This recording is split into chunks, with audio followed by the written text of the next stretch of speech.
Shalom saudara-saudari yang terkasih, saya Clarissa Angelin, senang dapat menjumpai saudara untuk menyampaikan seputar informasi kegiatan gereja yang kami rangkum dalam GBI Suropatinis.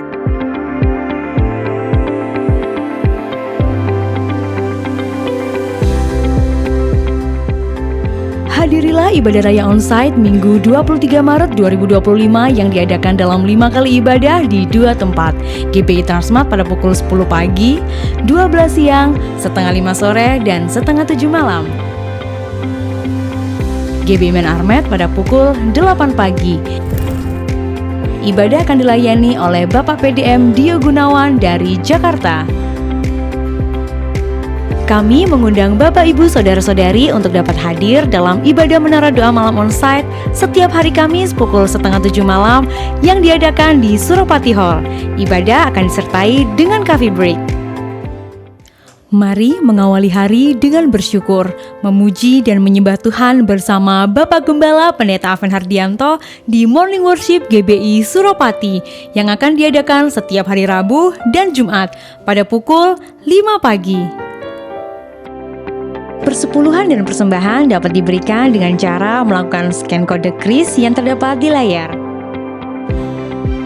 Dapat juga diberikan melalui kotak-kotak persembahan, melalui transfer ke rekening BCA, atau dengan menggunakan mesin edisi BCA yang terdapat di counter. Mari kita bawa persembahan kita kepada Tuhan dengan penuh sukacita dan hati yang bersyukur.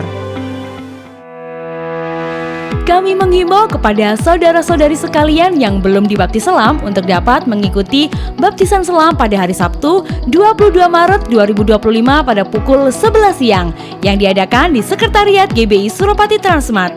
Bagi saudara yang akan mengikuti baptisan selam dapat menyiapkan persyaratan berikut ini.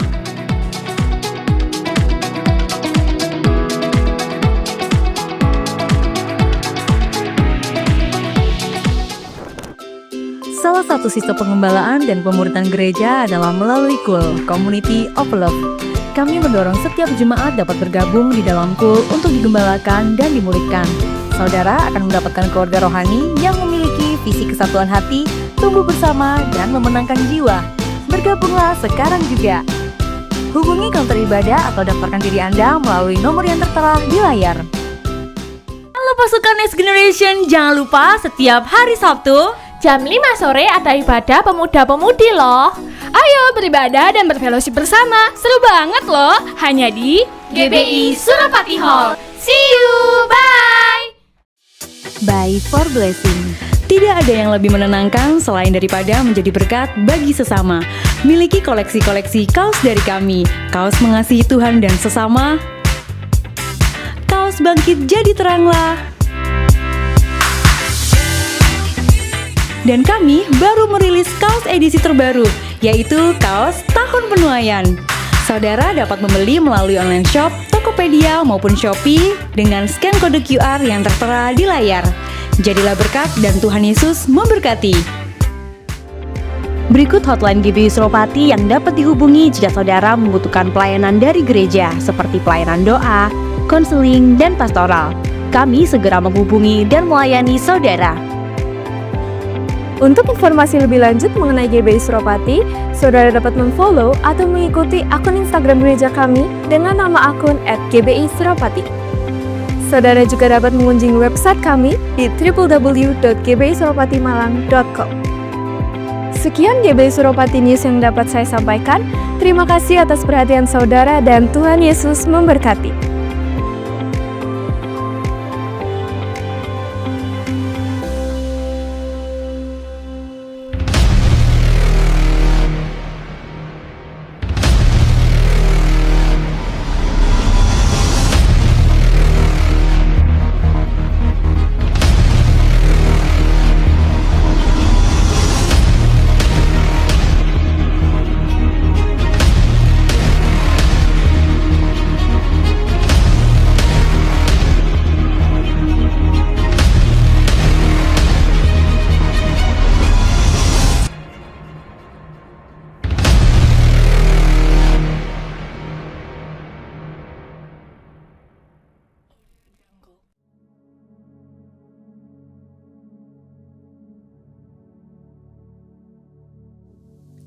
Shalom semuanya. Yeremia 9 ayat 23 dan 24 berkata, beginilah firman Tuhan, janganlah orang bijaksana bermegah atas kebijaksanaannya. Janganlah orang kuat bermegah atas kekuatannya. Janganlah orang kaya bermegah atas kekayaannya. Namun siapa yang mau bermegah, baiklah ia bermegah atas hal ini, bahwa ia memahami dan mengenal aku, bahwa akulah Tuhan yang menunjukkan kasih setia, keadilan, dan kebenaran di bumi. Sungguh, semuanya itu kusukai. Demikianlah firman Tuhan. Ada berapa banyak di antara saudara yang mau menyenangkan hati Tuhan? Mari katakan bersama saya, menyenangkanmu, senangkanmu, hanya itu kerinduanku.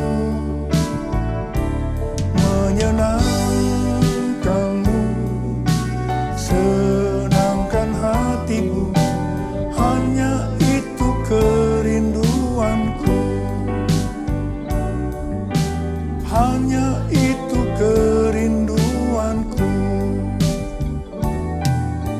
Hanya itu kerinduanku.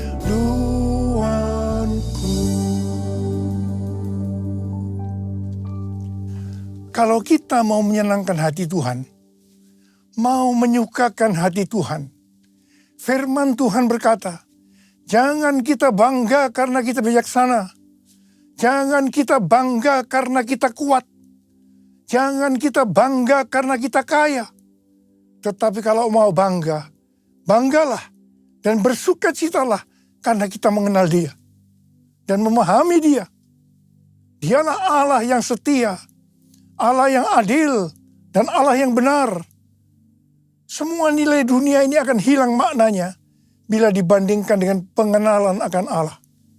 Kita harus terus mengenal Dia lebih dalam lagi.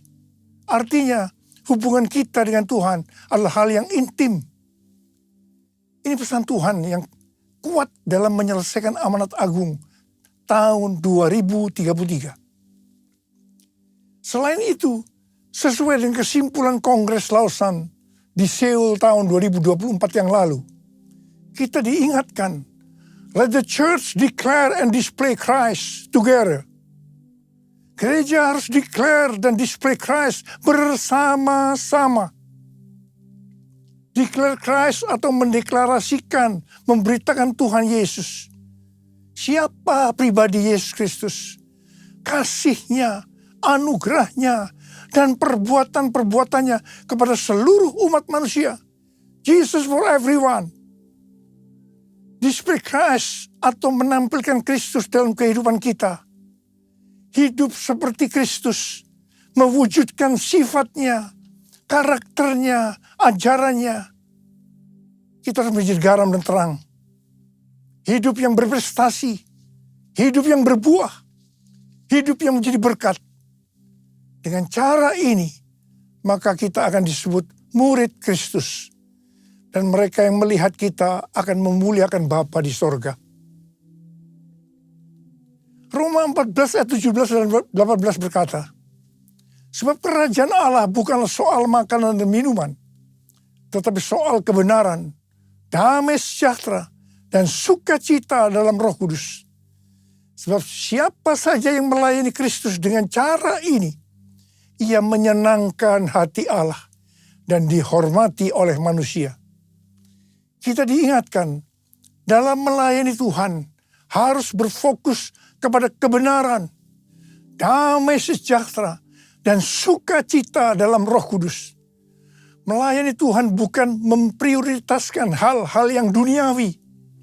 Kalau kita melakukan ini, maka akan menyenangkan hati Tuhan dan dihormati manusia. Kolose 3 ayat 1 sampai dengan 4 berkata, karena itu, apabila kamu dibangkitkan bersama dengan Kristus, carilah hal-hal yang di atas, di mana Kristus ada, duduk di sebelah kanan Allah. Pikirkanlah hal-hal yang di atas, bukan yang di bumi. Sebab kamu telah mati dan hidupmu tersembunyi bersama dengan Kristus di dalam Allah.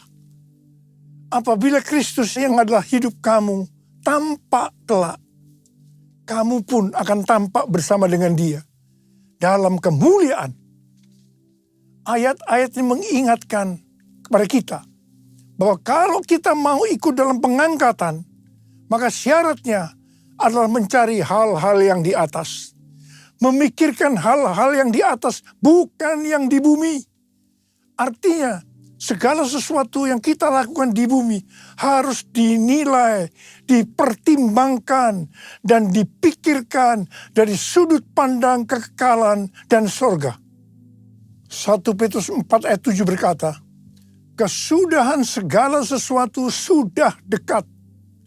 Karena itu kuasailah dirimu dan waspadalah supaya kamu dapat berdoa. Jadi dalam menunggu kedatangan Tuhan Yesus kedua kali yang sudah semakin dekat, kita harus banyak berdoa. Memuji dan menyembah Tuhan bersama-sama dalam unity siang dan malam. It's all about you. It's all about you. It's all about you, Jesus. It's all about you. It's all about you. It's all about you, Jesus. Dalam menyelesaikan target amanat agung tahun 2033, saat ini kita berada di tahun 2025. Tahun 2025 adalah tahun di mana bencana alam, peperangan, ketidakpastian, krisis ekonomi akan semakin hebat. Kita berada di akhir dari akhir zaman. Seperti yang dikatakan dalam 2 Timotius 3 ayat 1-9. Bahwa hari-hari ini kita memasuki masa yang sukar. Manusia akan mencintai dirinya sendiri dan menjadi hamba uang. Tetapi yang luar biasa, justru dalam keadaan yang seperti ini, Tuhan memberikan tema untuk tahun 2025. Dikatakan bahwa tahun 2025 adalah tahun penuaian. The year of harvest. The year of harvest. Kalau kita menyelidiki ayat-ayat yang merujuk pada penuaian atau harvest, maka terdapat beberapa jenis tuaian. Yaitu yang pertama, tuaian jiwa-jiwa yang terhilang dan membutuhkan pemulihan hubungan. Yang kedua, tuaian perluasan kerajaan Allah. Yang ketiga, tuaian berkat rohani dan jasmani. Dan yang keempat, tuaian hidup yang berbuah atau buah roh. 5, tuaian hidup yang kekal. Dan yang keenam, tuaian di bumi yang mengalami murka Allah. Saya percaya tahun 2025 Tuhan akan banyak berbicara tentang penuaian, yaitu seperti yang sudah disebutkan di atas. Mengenai penuaian jiwa-jiwa, kita sedang berada dalam masa penuaian jiwa yang terbesar dan yang terakhir sebelum Tuhan Yesus datang kembali. Roh Kudus, Pentakosta ketiga sedang bergerak ke seluruh dunia. Harvest now, Jesus for everyone. Harvest now, Jesus for everyone. Kita sebagai orang percaya, kita sebagai murid Tuhan Yesus diingatkan bahwa tugas utama kita tanpa melihat apa profesi kita adalah menyelesaikan amanat agung. Hari-hari ini Tuhan selalu mengingatkan kepada kita tentang tahun 2033. Apa sebenarnya yang terjadi pada tahun 2033? Sebenarnya tahun 2033 adalah peringatan yang ke-2000 tahun kematian, kebangkitan, kenaikan Tuhan Yesus ke sorga. Tahun 2033 adalah peringatan yang ke-2000 tahun pencurahan Roh Kudus. Yang berarti hari ulang tahun gereja yang ke-2000 tahun. Tahun 2033 adalah peringatan yang ke-2000 tahun dilakukannya amanat agung. Tetapi pada hari-hari ini, justru Tuhan mengingatkan kepada gerejanya bahwa Pentakosta tahun 2033, setiap orang, everyone, mendapat kesempatan berjumpa secara autentik dengan Tuhan Yesus melalui kuasa dan hadirat Roh Kudus. Banyak organisasi-organisasi Kristen, aliran-aliran kekristenan yang bersepakat bahwa target untuk menyelesaikan amanat agung adalah tahun 2033. Matius 24 ayat 14 berkata, dan Injil kerajaan ini akan diberitakan di seluruh dunia menjadi kesaksian bagi semua bangsa. Sesudah itu barulah tiba kesudahannya. Ini adalah salah satu jawaban dari Tuhan Yesus kepada murid-muridnya ketika ditanya, apa tanda kedatanganmu dan tanda kesudahan dunia ini? Ayat ini bisa diartikan, kalau amanat agung sudah selesai, maka sesudah itu baru tiba kesudahannya. Baru setelah itu Tuhan Yesus datang kembali. Kata sesudah itu bisa 1 hari, 1 minggu, 1 bulan, 1 tahun, atau beberapa tahun, tidak ada seorang pun yang tahu. Yang jelas tidak akan lama. Karena Tuhan Yesus berkata, Aku datang segera.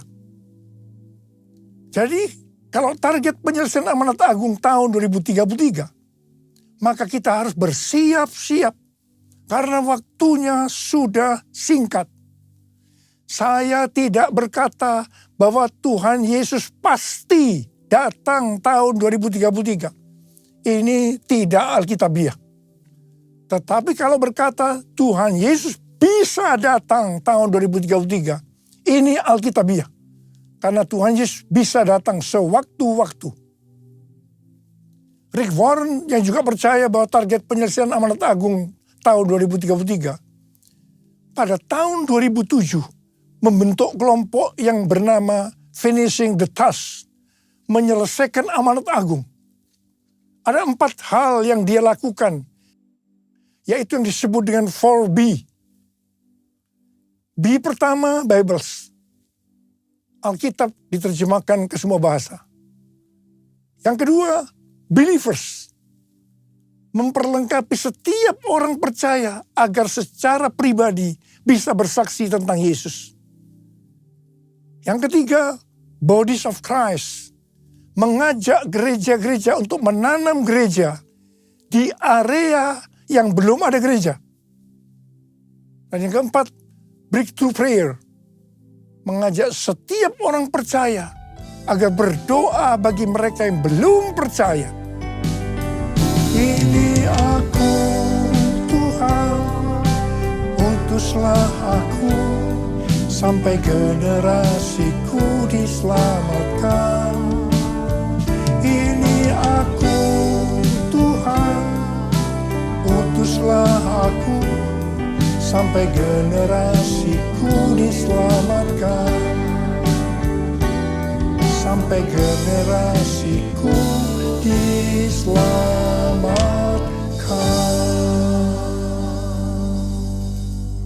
Selain penuaian jiwa-jiwa, maka tahun 2025 adalah tahun penuaian berkat secara materi. Haleluya! Kalau kita melihat kitab Nabi Hagai, maka di sini Tuhan berbicara melalui Nabi Hagai kepada Zerubabel bin Shealtiel, Bupati Yehuda, dan Yosua bin Yosadak, imam besar. Tuhan menegur bangsa Israel, karena selama ini mereka hanya sibuk membangun rumahnya sendiri. Tetapi rumah Tuhan tidak dibangun dan tetap menjadi reruntuhan. Akibatnya, yang pertama, mereka menabur banyak, tetapi membawa pulang hasil sedikit. Mereka makan, tetapi tidak sampai kenyang. Mereka minum, tetapi tidak sampai puas. Mereka mendapat upah, tetapi tidak pernah cukup. Karena seperti ditaruh dalam pundi-pundi yang berlubang. Banyak pengeluaran yang tidak terduga, seperti sakit, dicuri, dirampok, dan lain-lain. Memasuki tahun 2025 Adakah di antara kita yang keadaannya sama seperti orang Israel pada waktu itu? Kalau kita mau mengalami penuaian berkat secara materi, maka kita harus melakukan seperti teguran Tuhan kepada bangsa Israel waktu itu. Mungkin selama ini kita hanya mementingkan rumah kita saja yang dibangun, sedangkan rumah Tuhan dibiarkan terbengkalai. Selama ini kita tidak membangun rumah Tuhan yang adalah tubuh kita. Yang kita bangun selama ini hanya kedagingan kita saja. Mari kita bertobat. Kita bangun kerohanian kita menjadi seperti gambar Yesus. Menjadi murid Tuhan Yesus. Menjadi pemenang. Saya percaya kita akan menuai berkat secara materi. Jiwaku terbuka untuk-Mu Tuhan. Sedikit nyatakan segala perkara, singkapkan semua yang terselubung, supaya ku layak di hadapan-Mu Tuhan. Ada pendapat dari sebagian orang bahwa persepuluhan sudah tidak relevan lagi untuk zaman ini. Alasannya, yang pertama, persepuluhan itu merupakan bagian dari hukum Taurat. Yang kedua, pada zaman anugerah sekarang ini, memberi untuk Tuhan tidak dibatasi persepuluhan saja. Tetapi kita bisa memberi lebih banyak, termasuk memberi seluruh hidup kita. Apakah pernyataan ini benar? Ini jawabannya. Kalau kita melihat dalam Alkitab tentang persepuluhan, maka akan didapatkan hal-hal sebagai berikut. Yang pertama, persepuluhan sudah ada sebelum zaman Taurat. Ini dilakukan oleh Abraham dengan memberi persepuluhan kepada Melkisedek, Raja Salem, sebagai gambaran memberi kepada Tuhan. Yang kedua, persepuluhan dalam hukum Taurat diberikan oleh umat Tuhan dari seluruh hasil benih yang tumbuh di ladang. Yang ketiga, persepuluhan pada masa setelah pembuangan ke Babel. Ketika umat Tuhan tidak setia terhadap perjanjian dengan Allah, maka Allah menegur mereka. Kalau mereka ingin sungguh-sungguh kembali kepadanya, maka mereka harus menunjukkan komitmen, yaitu dengan mempersembahkan persepuluhan dari berkat yang Tuhan berikan kepada mereka. Yang keempat, persepuluhan pada zaman Yesus. Di sini Tuhan Yesus mengkritik persepuluhan orang-orang Farisi. Tuhan Yesus tidak menolak praktik persepuluhannya, tetapi Tuhan Yesus menegur mereka karena mengabaikan keadilan, belas kasihan, dan kesetiaan. Tuhan Yesus berkata, yang satu, yaitu persepuluhan, harus dilakukan. Dan yang lain, keadilan, belas kasihan, kesetiaan, jangan diabaikan. Yang kelima, persepuluhan pada zaman anugerah masa kini. Seperti yang tadi disebutkan, bahwa ada sebagian orang yang menganggap bahwa kita berada dalam zaman anugerah. Sehingga tidak perlu ada aturan-aturan dalam memberi persembahan seperti persepuluhan. Kita bebas memberi, termasuk mempersembahkan seluruh kehidupan ini. Ini sepertinya baik, tapi tidak benar. Persepuluhan adalah jumlah minimal yang Tuhan minta kepada kita untuk dipersembahkan dari berkat yang Tuhan berikan kepada kita. Kalau yang minimal ini saja dipermasalahkan, apalagi yang lebih besar dari itu, termasuk persembahan seluruh kehidupan ini. Persepuluhan kita berikan karena kita mengasihi Tuhan. Persepuluhan dipersembahkan dengan respon atas kesetiaan Tuhan. Allah selalu setia dan tetap setia sampai pada hari ini. Karena itu tidak perlu ragu-ragu untuk memberikan persepuluhan. Persepuluhan masih berlaku sampai hari ini. Apa berkat yang Tuhan sediakan kalau kita memberikan persepuluhan? Kita akan baca di Maleakhi 3 ayat 8 sampai dengan 12. Mari kita baca bersama-sama. Bolehkah manusia menipu Allah? Namun kamu menipu aku. Tetapi kamu berkata, dengan cara bagaimanakah kami menipu engkau? Mengenai persembahan, persepuluhan, dan persembahan khusus. Kamu telah kena kutuk, tetapi kamu masih menipu aku. Ya, kamu seluruh bangsa.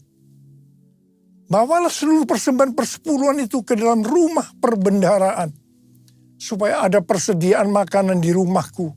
Dan ujilah aku, firman Tuhan semesta alam. Apakah aku tidak membukakan bagimu tingkap-tingkap langit dan mencurahkan berkat kepadamu sampai berkelimpahan. Aku akan menghardik bagimu belalang pelahap, supaya jangan dihabisinya hasil tanahmu, dan supaya jangan pohon anggur di padang tidak berbuah bagimu.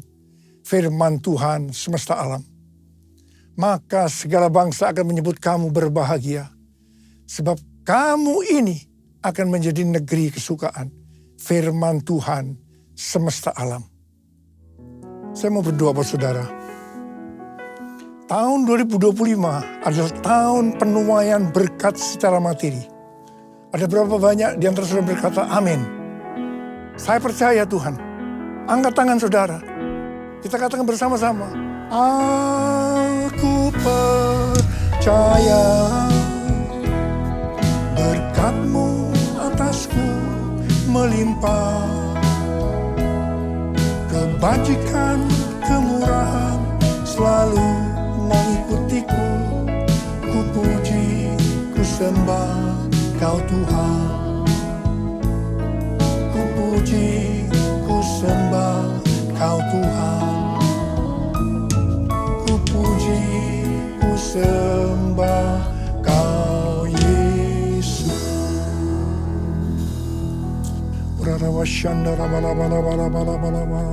Mari angkat tangan kita. Berbahasa roh, yang sudah berbahasa roh, kita berbahasa roh saat ini.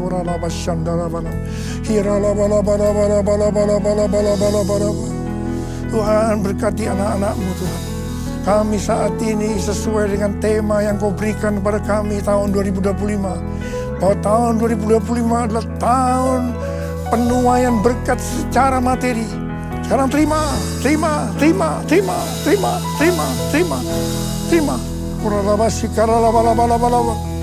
kasih Tuhan. Terima kasih. Berkat-Mu melimpah buat anak-anak-Mu. Berkat-Mu melimpah buat mereka. Terima kasih Tuhan. Dalam nama Yesus. Dalam nama Yesus. Haleluya. Amin.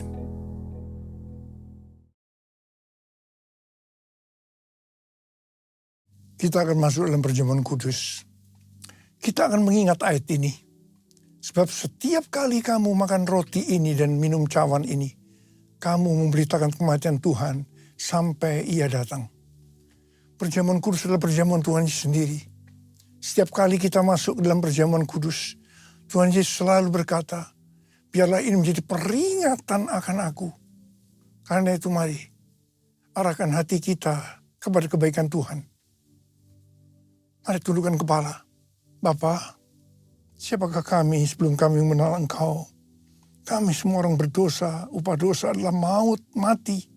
Tapi Engkau yang tidak berdosa telah dijadikan dosa oleh karena kami. Engkau harus turun dari sorga mulia, mati ganti kami dengan penderitaan yang luar biasa. Sungguh kalau kami pikirkan betapa baiknya Engkau ya Aba. Engkau jadikan kami sebagai anak-anak-Mu. Engkau berkati, Engkau tuntun, Engkau bela, Engkau sembuhkan, Engkau hajar juga kalau kami salah Tuhan. Itu Engkau ya Aba, itu Engkau ya Aba. Terima kasih, terima kasih. Tuhan akan memberkati kita semua melalui perjamuan kudus. Tapi Tuhan mau kita makan dan minum dengan cara yang benar. Karena itu mari introspeksi. Lihat keadaan dirimu masing-masing. Jangan menyimpan dosa. Kalau ada dosa yang Tuhan ingatkan, langsung minta ampun. Ampuni kami. Ampuni saya Tuhan. Ampuni saya Tuhan. Ampuni saya. Ampuni. Kau melihat anak-anak-Mu Tuhan saat ini. Yang menyelesaikan segala sesuatunya dengan Tuhan. Berkati. Layakkan kami untuk masuk dalam perjamuan kudus. Terima kasih. Kami akan masuk dalam perjamuan kudus dengan hati penuh ucapan syukur dalam nama Yesus. Amin. Mari, angkat roti di tangan kanan kita tinggi-tinggi. Sebab apa yang telah kuteruskan kepadamu telah aku terima dari Tuhan. Yaitu bahwa Tuhan Yesus pada malam waktu ia diserahkan mengambil roti. Dan sesudah itu ia mengucap syukur atasnya. Dia memecah-mecahkannya dan berkata, inilah tubuhku yang diserahkan bagi kamu. Perbuatlah ini menjadi peringatan akan aku. Dan dikasih Tuhan, bukankah roti yang kita pecah-pecahkan ini adalah persekutuan kita dengan tubuh Kristus. Mari kita makan dalam nama Yesus.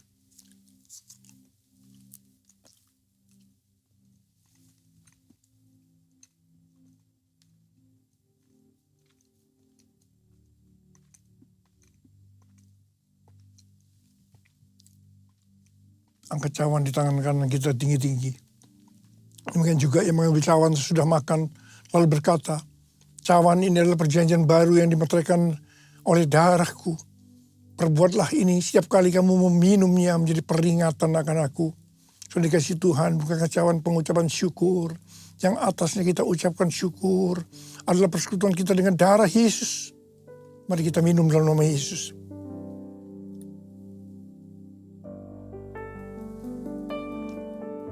Mari angkat tangan kita, ucapkan syukur. Terima kasih dengan suara, jangan diam. Tuhan terima kasih ya Tuhan. Terima kasih ya Tuhan, terima kasih ya Tuhan. Terima kasih ya Tuhan, terima kasih ya Tuhan. Berkat-Mu melimpah buat kami. Ya Tuhan, terima kasih Tuhan, terima kasih. Tuhan, Kau memberkati anak-anak-Mu, Kau melihat anak-anak-Mu. Saat ini Kau sedang menyembuhkan yang sakit, sedang membebaskan yang terikat, menghibur yang susah, menguatkan yang lemah, memberikan pengharapan-pengharapan yang baru bagi yang datang dengan keadaan putus pengharapan. Tuhan, terima kasih. Terima kasih. Terima kasih Yesusku. Terima kasih Yesusku. Puji syukur hanya bagi Tuhanku. Terima kasih Yesusku. Terima kasih Yesusku. Puji syukur hanya bagi Tuhanku. Terima kasih Yesusku. Terima kasih Yesusku. Puji syukur hanya bagi Tuhanku. Terima kasih Yesusku. Terima kasih Yesusku. Puji syukur hanya bagi Tuhanku. Puji syukur hanya bagi Tuhanku. Puji syukur hanya bagi Tuhanku.